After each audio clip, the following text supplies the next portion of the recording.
ઉત્તર ગુજરાત વીજ company limited તરફથી ચોમાસા પહેલા ભર ઉનાળે વીજ કાપ મૂકી અને સમારકામની કામગીરી હાથ ધરાતી હોવાના દાવા થયા છે, પરંતુ વાસ્તવિકતા કંઈક અલગ જોવા મળી।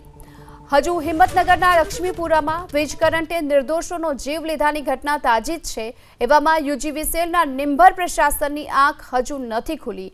જુઓ આ દ્રશ્યો હિંમતનગરની હડિયોલ ગામના સીમના છે। અહીં જ્યાં જુઓ ત્યાં પ્રકારે મોતના વાયરો લટકતા જોવા મળ્યા। બે વીજ પોલ વચ્ચેથી પસાર થતા વાયરો ટાઈટ જ રાખવામાં નથી આવ્યા। પરિણામે સ્થિતિ એ છે કે હાથ ઊંચો કરો તો જીવતા વીજ વાયરને અડી જાય। ખેતરો અને અવરજવરના રસ્તે આટલા નીચા વાયરો હોવા છતાં કોઈ જ પગલાં નથી લેવાયા। અહીં સવાલ એ થઈ રહ્યો છે કે શું પ્રશાસન અગાઉની ઘટના પરથી કોઈ બોધપાઠ લેશે કે ખરા? જો આ લટકતા વાયરો નિર્દોષોનો ભોગ લે તો આખરે જવાબદાર કોણ? ક્યાં સુધી આ કામગીરીના માત્ર વાતો જ થતી રહેશે?